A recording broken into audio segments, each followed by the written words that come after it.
Hi, everybody. Gonna give people a minute to pop in the chat, give people a minute to settle in, and welcome to our Hudson Valley YA Society Pride event.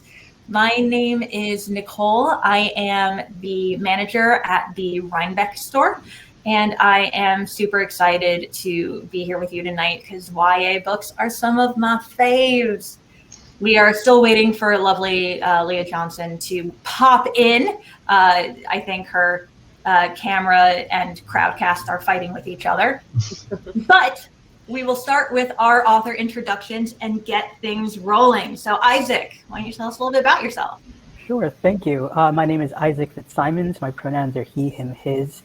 I'm the author of the Passing Playbook and also other YA short stories. And I'm thinking of something exciting about myself, and all I can think of is my best pandemic purchases, which were a pillow, a new pair of sweatpants, and an eye massager.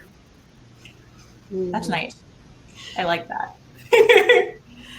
Julie, what about you? That's a hard intro to beat. Okay. My name is Julie Murphy. I'm the author of books like Dumpling Puddin' Pumpkin, etc. An interesting thing about myself, I am obsessed with the Fast and Furious franchise, and it is a true sacrifice of my soul to be here tonight in a good way. Like, I'm pleasantly sacrificing myself to miss opening night of Fast and Furious. As somebody whose best friend is currently was binging all of the movies in anticipation of tonight, we appreciate your sacrifice. Thank you. All right, Mason. Hi, I'm Mason Deaver. My pronouns are they, them. I am the author of I Wish Y'all the Best, I'll Be Home for Christmas, The Ghost We Keep, lots of other short stories. An interesting fact about me is I have a tattoo of a croc on my left hand, and so that is probably the most interesting thing about me. Fascinating. And Emery. Hi, I'm Emery Lee, author of Meet Cute Diary, and also an assortment of short stories.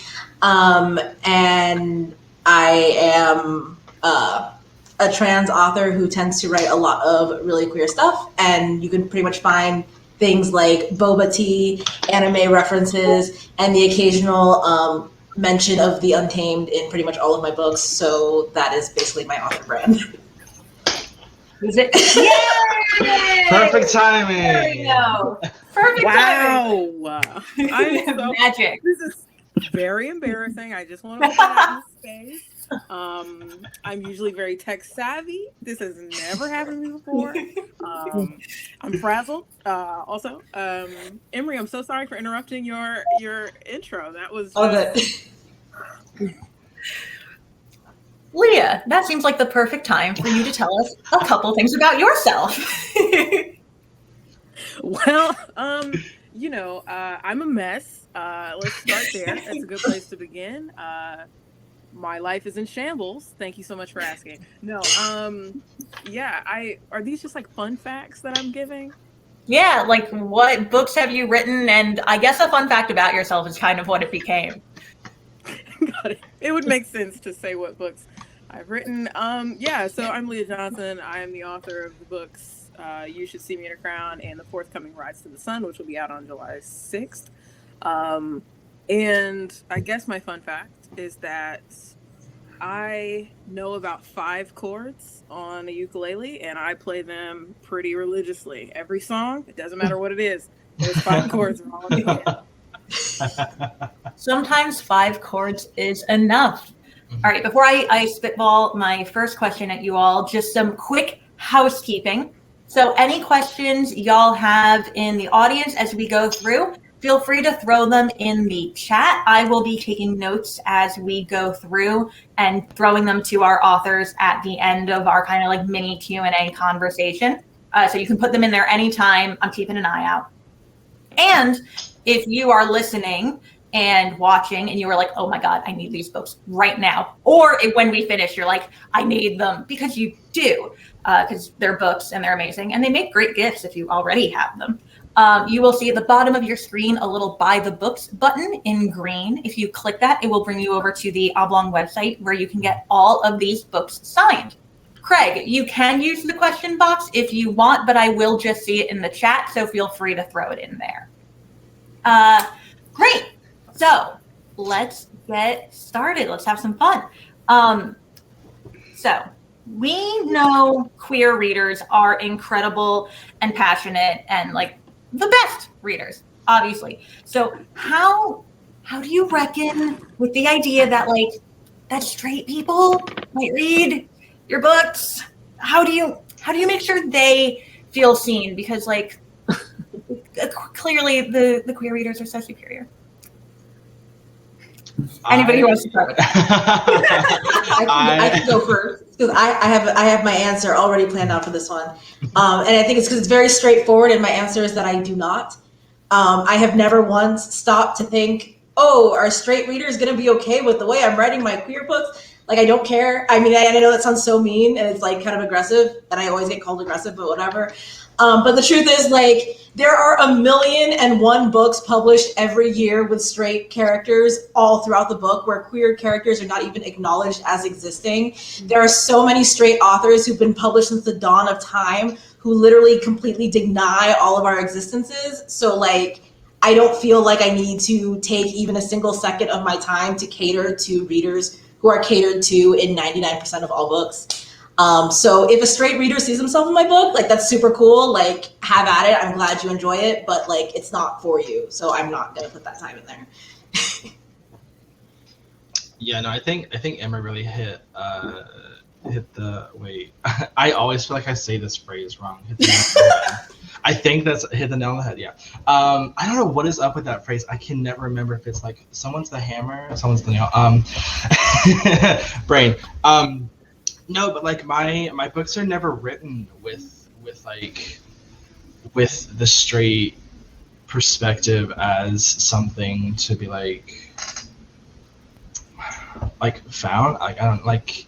I never write for straight readers. And again, like Emery said, like maybe that sounds like aggressive or like, you know, I'm alienating an entire group of people who will want to read my books. But like my question to them is like, why can't they just like read a book with a queer character and like enjoy it for what it is? Like growing up, I read a metric shit ton of books with straight characters that I liked and had to relate to because there were no other queer books, especially like, you know, being a young adult and like stumbling into YA.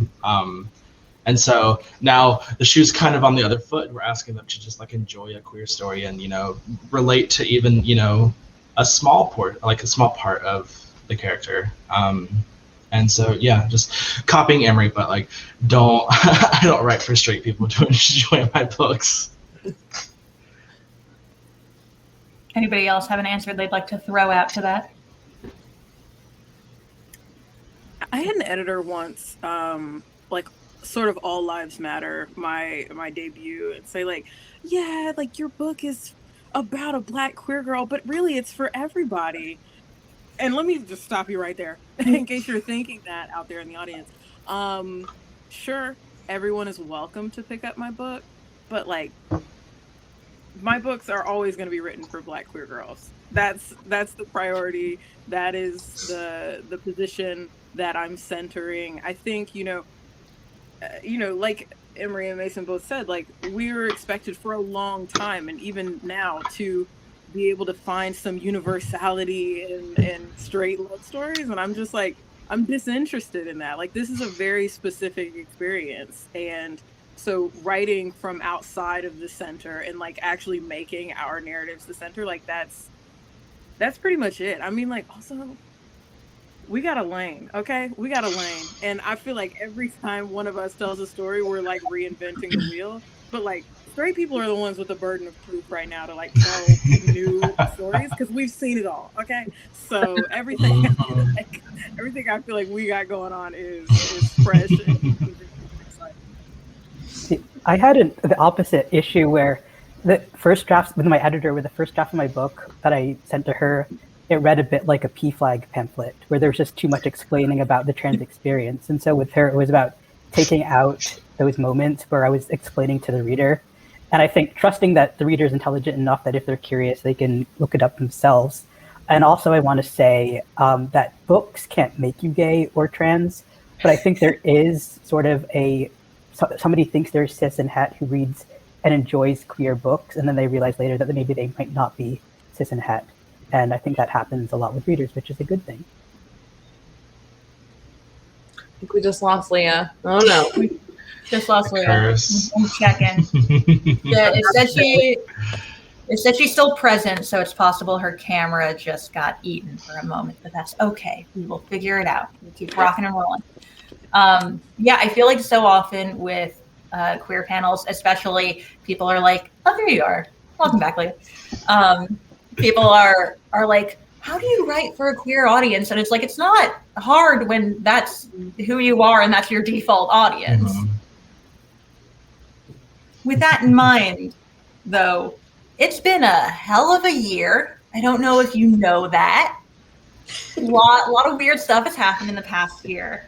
And each of you, in your own ways, focus on joy in your books, especially queer joy. Like even with Mason's book, Mason's newest, it's about grief, but it's also about like choosing joy and continuing to find your place in life. What does it mean to focus on joy in your work, given the culture we live in and given the past year we've had? Not even necessarily queer joy, though. That's my personal preferred brand. What is that like for you in your writing process, and just how does it affect you mentally to actively make that choice? I think that like early on, years ago, coming to terms with myself as a fat person and coming to terms with my body taught me, and this year really solidified it, that you have to choose the joy you want to have 10 years from now, 20 years from now, today, because there's no guarantee of 10 or 20 years later. So finding that joy and finding the person who you hope to be and the adventures that you wish to pursue or the people you want to be with is so relevant and important in this moment, because we only have like this very specific moment in time. So I think that that's like, if that's one thing I can get across to, especially my young adult readers, there's this idea for teenagers, like that they need to like become the person they're going to become years and years after high school or college. And it's just, you can be the person now. Like you don't have to wait. You can be this person right now in this moment.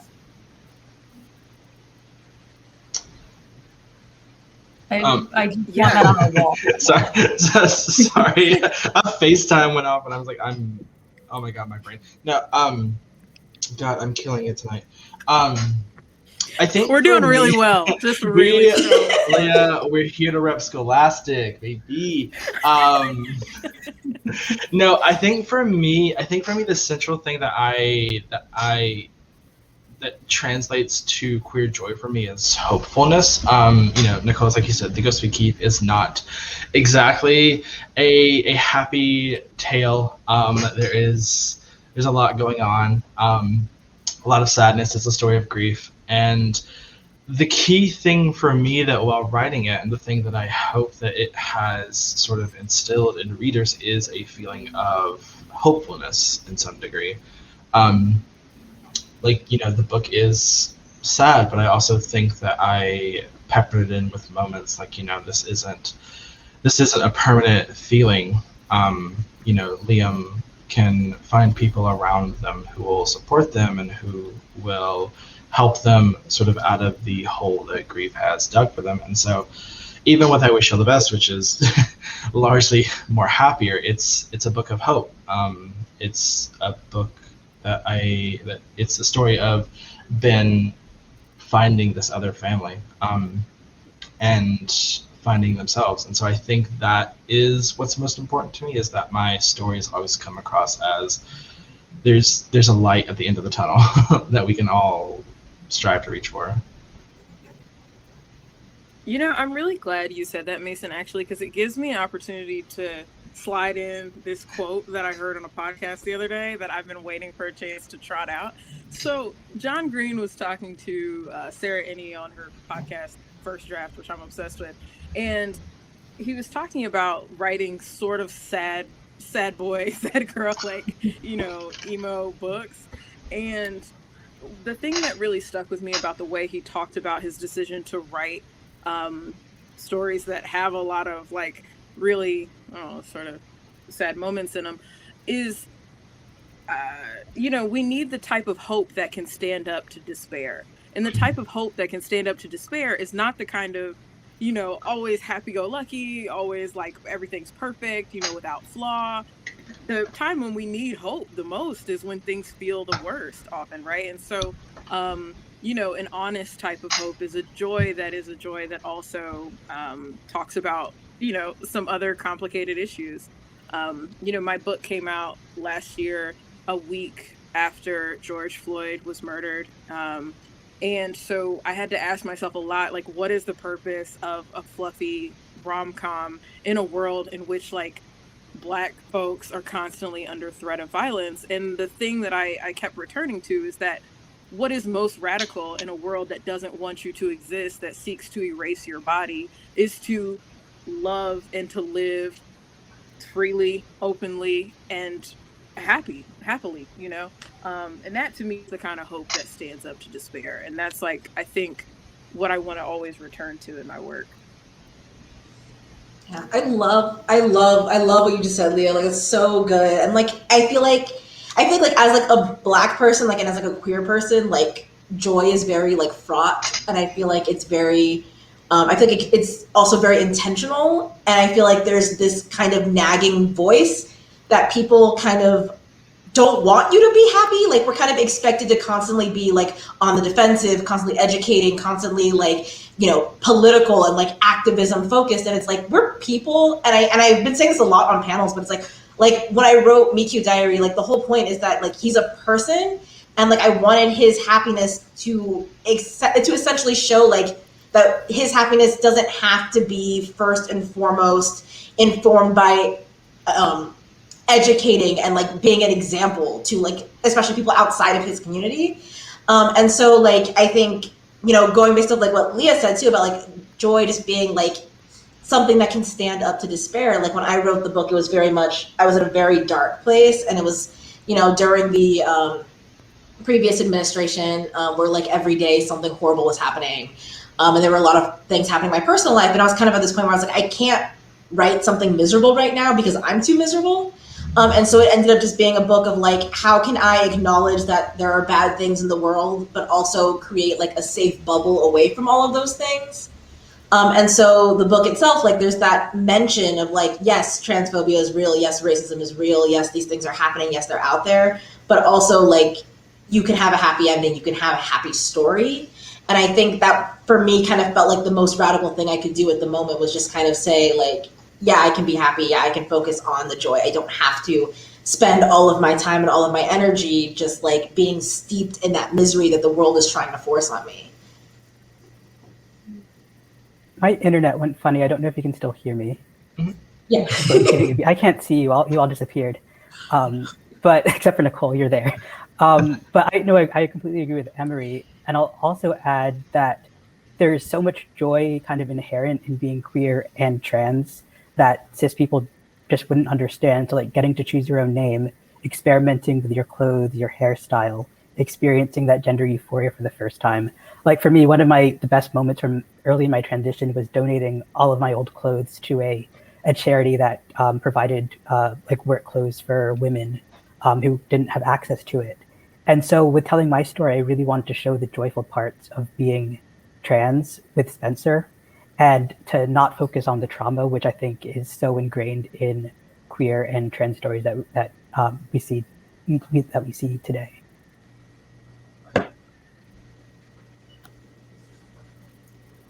With all of that in mind, the idea of, Mason, you mentioned the impermanence of feeling miserable, the fact that you always want there ultimately to be books of hope. Leah, having the type of books that can stand up and be that kind of radical sort of hopefulness. What do you think it is about YA in particular, and kind of books about young people who are coming into their own and changing the world around them, that lend themselves to these stories? I think that they're like, the particular reason that I'm drawn to YA, I think, is my answer is like, it's such an impressionable age, sort of this range between like 13 to 18 and a little bit older, And I just remember being 15 and like not really having anything to read, like knowing that I was queer and denying it, like so much. And maybe if I had any of the books by the authors on this panel, then maybe I would have felt a little less alone. And so that's one reason why I choose to like focus in on YA, is because I feel like I said, like that's such an impressionable age. And Gen Z is growing up in an age where they almost have, well, they don't almost, they definitely have like more freedom to be themselves that I've seen. And Gen Z kids are very brave and very smart, and are able to do things that I could never have dreamed. I say this as if I'm not like softly Gen Z. I'm like 25, which I think puts me like right on this weird cusp of being millennial for the most part, and then a little bit of Gen Z. 95 is a weird year. But I just can't imagine like being able to do half the things that they get to do, or growing up with as many resources as much as they have. Like, it's not to say that like, we need to stop all queer content because we have enough, but like, kids have so much more. And I think that's one reason why, like, I lost the question. God, I'm doing so good tonight.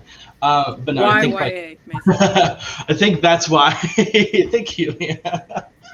And that's why I write YA. And that's why I appreciate this genre so much. Still, as a 25-year-old, I still go back to YA because I feel like there's so much more fun to be had there. And it's just a good time, Yeah, I think there's a playfulness certainly to writing first experiences, and I also think that, and this might be the case for for y'all as well, but I didn't come out until I was in my early 20s, which was like 2 seconds ago, given the fact that it wasn't that long ago, but I didn't come out until my early 20s. And so a lot of the experiences, the first that you have in your adolescence, a lot of straight people get to have, I didn't have until I was, an adult. And so there's something instructive about being able to write back to 16-year-olds and give them the opportunities and the experiences that I didn't get when I was 16. It's something really, it feels really close to who I was even as an adult. And so, I like to think of this, like, every book is sort of a blueprint for what is possible. And that is like, it's really different to do that when you're writing to young people than it is when you're writing for old heads like myself now. Oh my God. I'm in my 30s. You guys would stop. I'm very elder right now. Okay. But I love Leah's answer. I grew up evangelical. Well, I mean, I grew up lots of ways, but when I was a teenager, my mom was in an evangelical phase. So at that point in my life, I was evangelical. And there was so much I felt like I missed out on, and so much that happened in secret and behind closed doors that I constantly find myself revisiting like that time in my life and thinking like, oh, tell me about it, Julie. Oh, David, I know.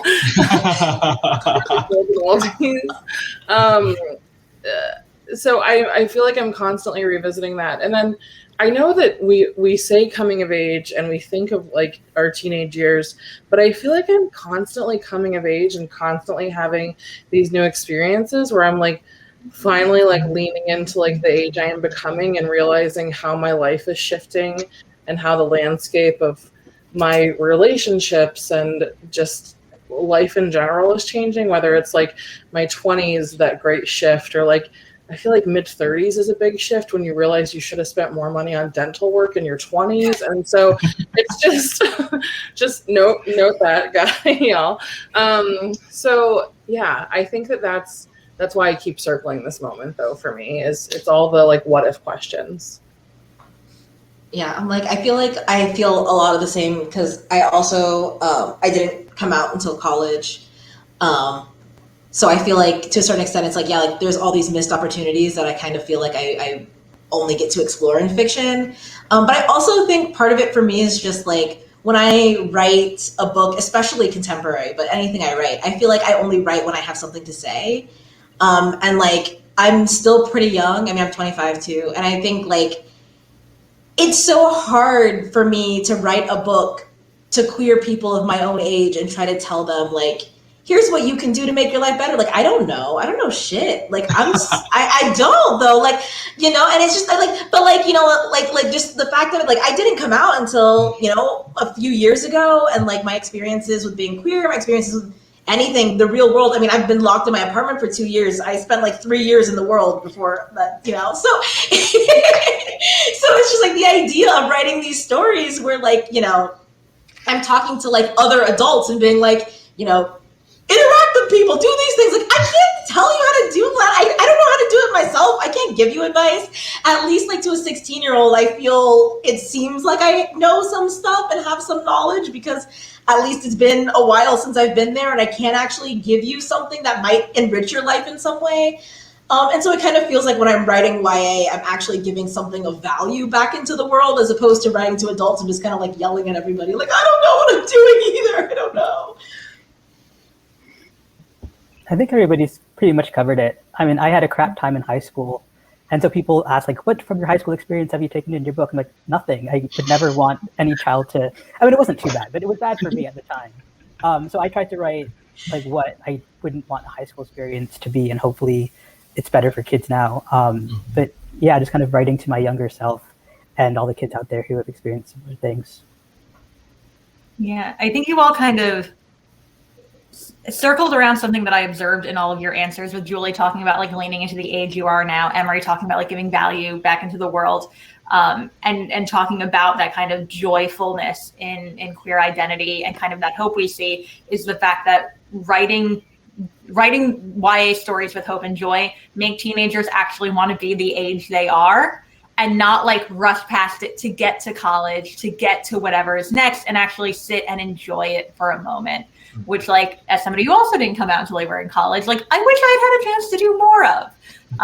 So I think that brings great value to the work that you all do. So thank you for that. It's giving 13 going on 30. It's very that. Like, you're clicking your heels trying to get out of here, but trust us, it's not going to be pretty. Stay where you're at for a minute. You don't want to jump forward to running a magazine when you, in fact, don't currently know how to run a magazine. Right. Who wants to do that? Or worrying about what a Roth IRA is? It's disgusting. I still don't know what a 401k is, and I'm going to stay that way. No, I'm telling you, you switch over because I hit 26 and all of a sudden now I care about stuff. So we'll have a talk next year, Mason. Don't worry. Thank God. To quote Marie Kondo and to follow up this wonderful conversation about joyous things, what books have you all been reading lately that spark joy?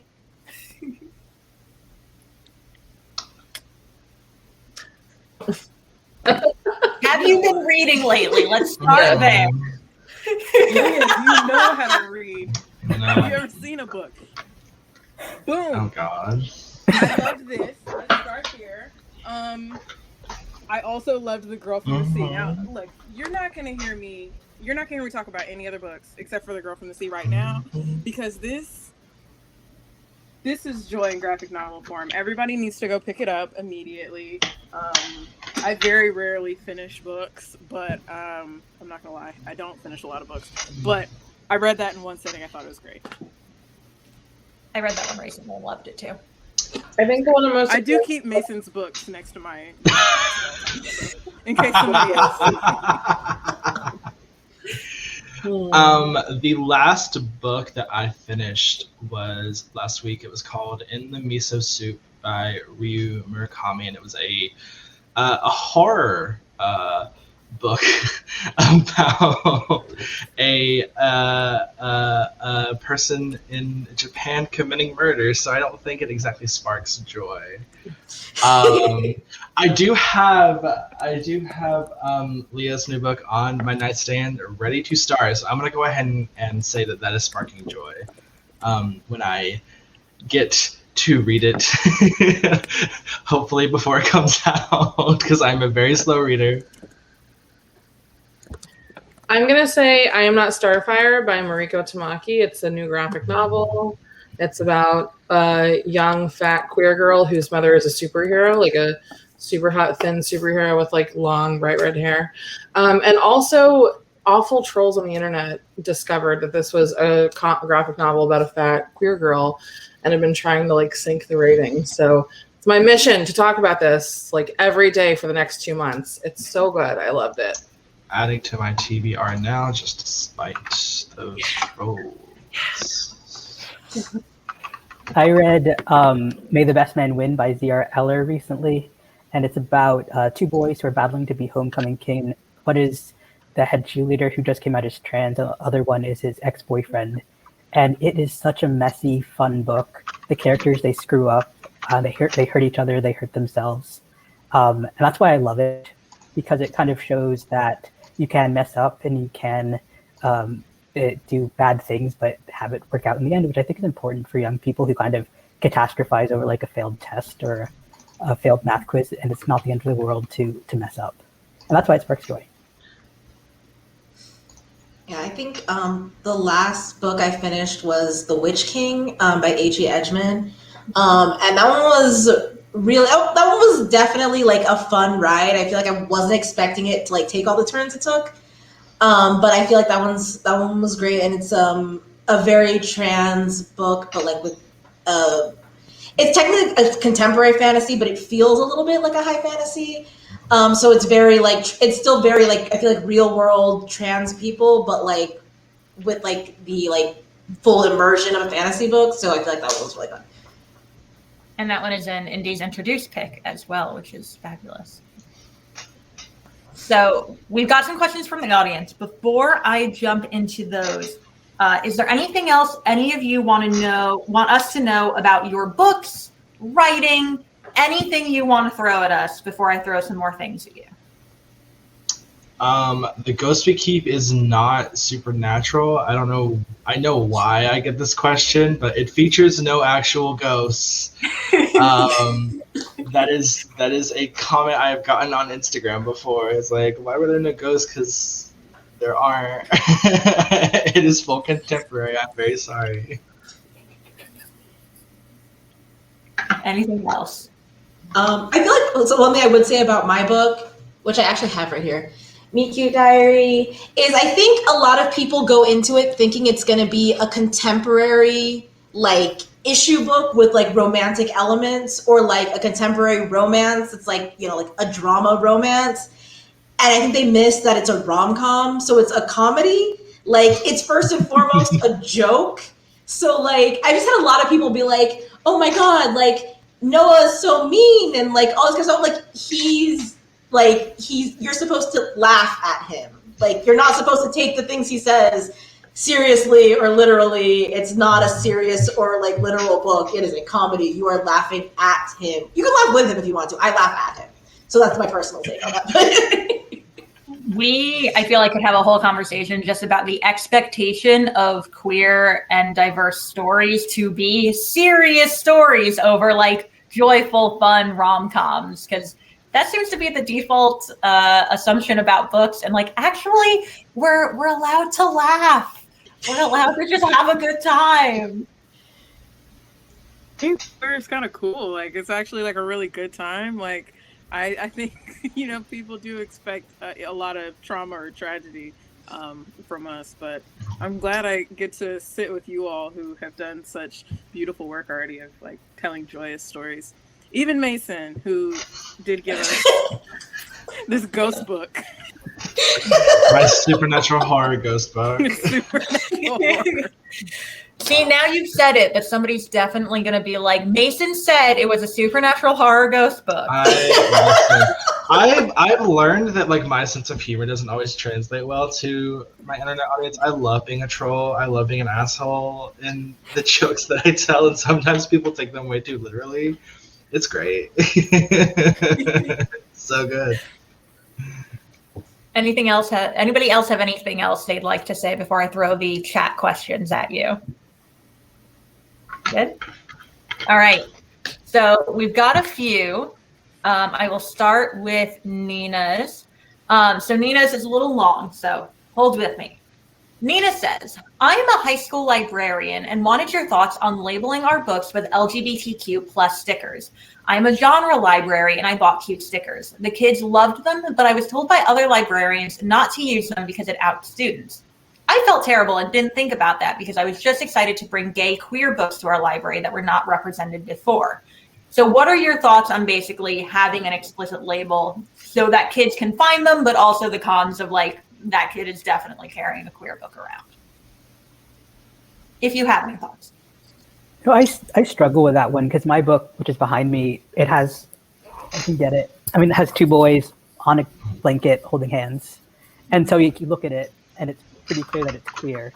And I think it's important to have a mix of books. So you have those books that are more go under the radar so that kids who are not comfortable checking them out have that option. But then also having visible queer books. Like I'd love it if you stick a big, this is a gay book on my book because it's already a gay book. So I think having options for kids is important both ways.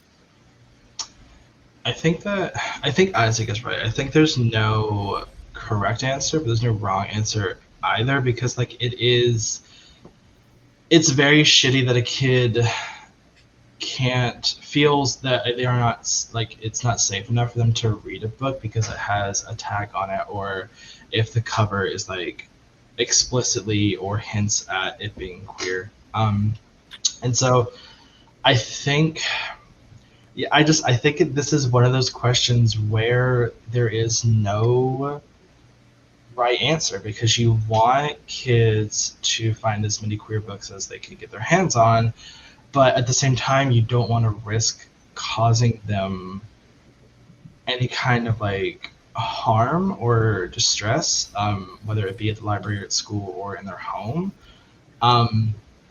Coming as a former librarian, what I would do is I usually just put, I was in charge of like making displays in the middle of our library to showcase certain books. So during June, it was of course Pride Month. And so I would put the queer books that I could find on that display, but like they weren't tagged. So if you took them off of that display, then unless, you know, then there was like no way to like maybe tell that they were queer unless like the cover was more explicitly queer. But yeah, I think that that's, I don't want to say that's the best way to handle it, because like again, it's so shitty to tell librarians like what they can and can't do, but it's a tricky question. I do think that it's probably for the best to not tag them just in case, because you don't know what kind of home the kid might be taking the books into. But yeah, again, it's a very tricky, weird question. Yeah, like I feel like, oh, sorry. No, go ahead, Emery. I would say I feel like I agree with Mason on it too, because I think it's one of those things that kind of reminds me of like the whole accessibility discussion of like, how do we make this thing accessible? And it's like, there's no such thing as universal accessibility. Like what is perfect and like exactly what one person needs is going to be the exact opposite of what somebody else needs. So I can't say like, oh, you have to tag things because there are kids who can't take it home once it's tagged. But at the same time, there are kids, like for instance, like my book is like pretty explicitly queer. But it's not explicitly trans. Like it says so in the flap, but like if you don't read the flap and you just see the cover, you're not going to be like, oh, as a trans person, that's going to represent me. So I do feel like to a certain extent, like having something on there that says this book is trans would be helpful for trans readers, but then there's other trans readers who can't pick it up now. And it's kind of like vice versa. Like any way you try to make it universally accessible, it's never going to be universally accessible. So I think, and I also think to a certain extent, like as a librarian, like, you know, your school, your clientele. Because like, for instance, like what would be appropriate for me living in Southern California is not going to be the same as somebody living in like Alabama. And like, I think to a certain extent, like it's kind of knowing, I feel like it kind of just has to play into what the kids around you, I guess, have asked for, and like what kind of like they seem like they can handle, or what is like appropriate for them. Like if you're in a school where a lot of parents are gonna like come into this library and lose their shit if they see queer books out, then that's not gonna work the same as for like a school where most parents would be supportive. So I think that's kind of like it kind of is just kind of there's no right answer. I will say one idea that I had while Emery was speaking is like maybe one thing you could do is like print out like maybe like bookmarks that have the flag or like the list of the reps, so the kid could easily remove it if needed. That's like one thing you could do. But yeah, like Emery said and captured perfectly, like there's no such thing as like accessibility for that can apply to everyone. Like what applies to one person could detract from what another person needs. So it really is just figuring out what you think that your kids need. Mm-hmm. And I will say, as a bookseller who often gets asked why we don't have a queer section for precisely that reason, the fact that you know your books in your library already and can offer them to the queer kids who come to you if you need them, and have that resource of yourself available, is also a really good thing. Yeah. I'll just butt in really fast and just say I was a librarian for like 7 years, and one of my favorite tools to use was the reader advisory pamphlets. So if you can create your own pamphlets of like, if a kid is not willing to necessarily like shop off of a Pride display, but would be comfortable enough to like come up to you and read through a pamphlet and like point to a book that they're interested in or things like that. And it's so much of what Emery and Mason said. It just really depends on the culture at your school. We have a couple questions from Ian. The first is, what was your biggest challenge or obstacle when you were getting published? Besides like finishing a book, which is really hard. Oh boy, it is. Querying sucks. Querying sucks so hard. Oh my God. I remember like working my day job and like sitting there waiting. Like whenever you're a querying writer, you will become best friends with your Gmail inbox. Best friends and worst enemies. My worst publishing experience was being told by two agents that a queer book about a non-binary teenager would never sell. And then I'm not going to out this friend because they did nothing wrong, but I have a friend who is an editor at a publisher who told me 2019, whenever we were at a conference together backstage, they said, yeah, I really wanted to acquire I Wish You All the Best, but my superior told me that we already had a trans book on our schedule, so I couldn't. And I was like, well, nothing against that friend. I'm glad that they told me, because now that publisher in my head is like, but yeah, it is not a good time. I want to say, like, I know that you were like, other than the actual writing of the book, which is very difficult, but I do want to say, like, the biggest challenge that I faced in writing my first book was poverty.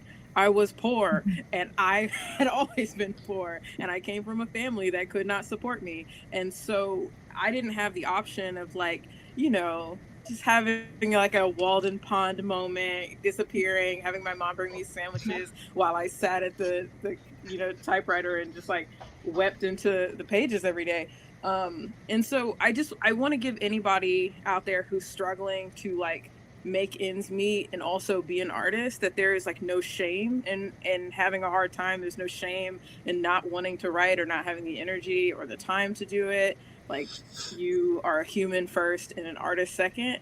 And so whatever it takes to get the book done, maybe it's going to take you a year, maybe it's going to take you 5 years, maybe you'll publish the book when you have teen grandchildren in school. Whatever it takes, like, you'll get there. And don't worry about how nobody else is running their race. Yeah, like kind of piggybacking off of like what Leah is saying. Like I think like a lot of times people will be like, oh, like querying sucks. I'm like, yeah, querying sucks. And I'm like, but the thing that sucks the most, I think for at least for me, like with querying, wasn't the rejection. It wasn't like, you know, the time waiting for a response. It was knowing that like I need to pay my bills. Like I need to pay my bills. Like, you know, and it's like I think like I got some, like, when my book was on Sub, I did get a lot of people saying things like, a trans rom-com, there's nothing, like, original about this storyline, and I was like, I mean, it's like a trans rom-com, so it's already original, but, like, I feel like I got, like, responses like that, but, like, none of that felt as bad, because the book was written, so I could spend my time, like, earning money elsewhere, and, like, I had an advocate, so I could trust that they were gonna sell the book.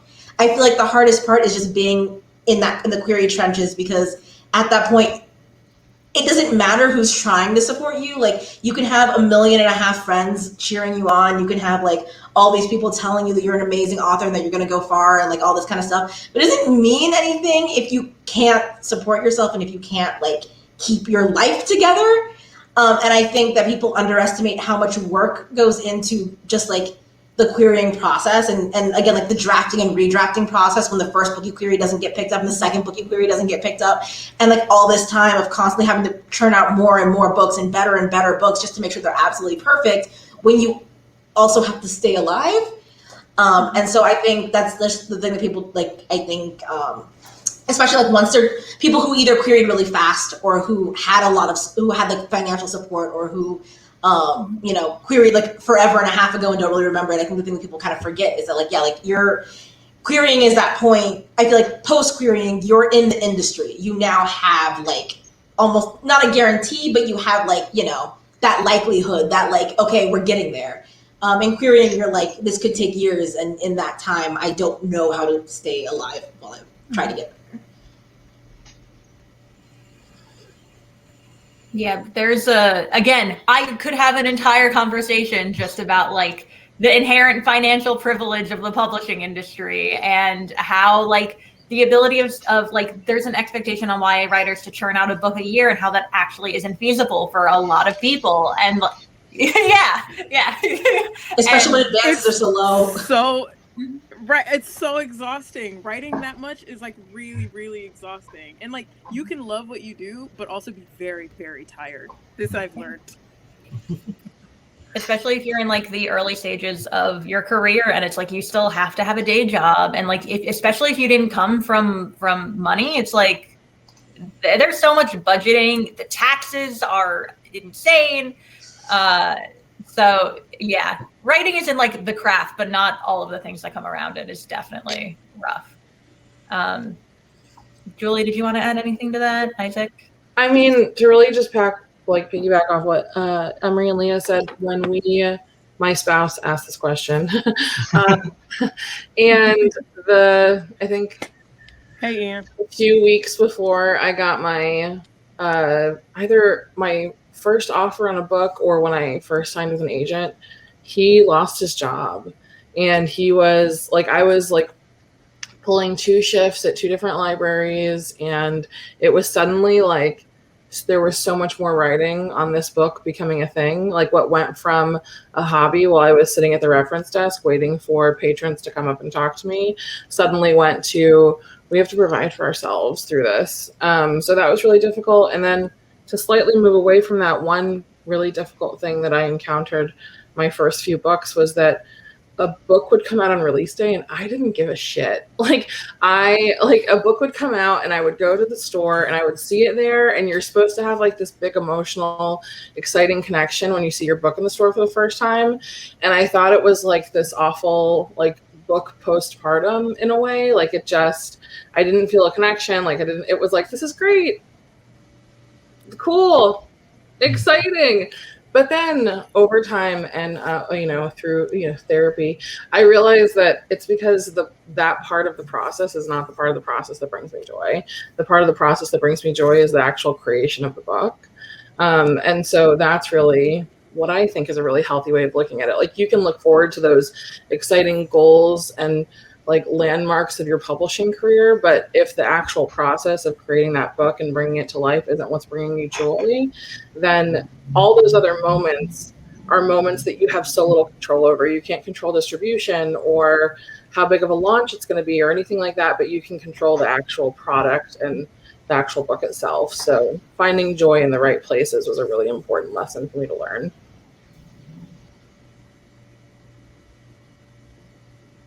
Anybody else have anything they want to add?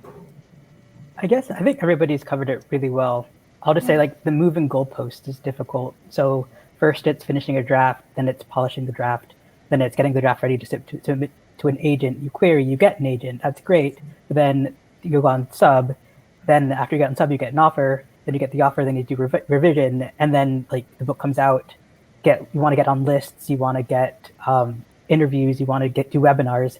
And there's just moving goalposts. You're never going to be satisfied with what you get if that's how you think about it. And it's really hard not to, because we're human, and that's kind of how we go through life. I actually had a pretty smooth publishing journey. It was the first book I've ever finished. Querying took maybe like a year, probably I think less. So it was just really smooth for me. But it's still kind of that mental game of, is my next book going to be good enough? Is this book good enough? And kind of getting out of my own head is the tricky part for me. All right, I'm going to throw Ian's last question at you as our last question of the panel. But first, I have a very important question for Julie. Julie, what is the name of the cat that has been walking in the back of your camera this whole time because I'm in love? There's two of them. It's Rufus and Opie. And one of them is like our Duber, kind of goober, not all the way here cat. The other one is like Russian mob boss cat. Oh, it's a great, beautiful, yeah. The best combination. All right. Ian's other question, which I'm going to challenge you to answer just quickly, whatever comes to the top of your head. If you had to pick another author to finish your current work in progress, who would it be? You can just hand it off. They'll magically finish it for you. Chloe Gong.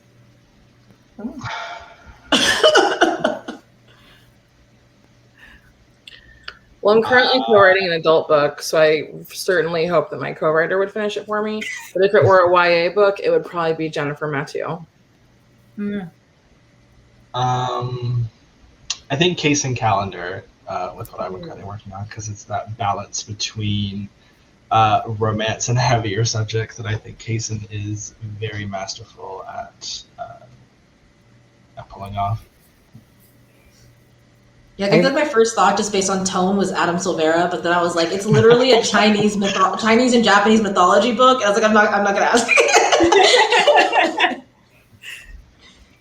Yeah, I have no idea. Because I was looking behind me to see who back there can.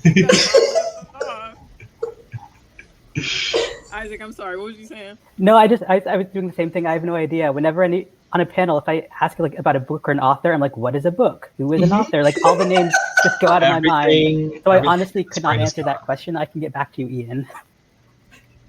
That is also if you are ever going to a bookstore and you ask an independent bookseller for a recommendation and they just stare at you, that exact same thing has happened of, I know this is my job, but I've forgotten everything under pressure.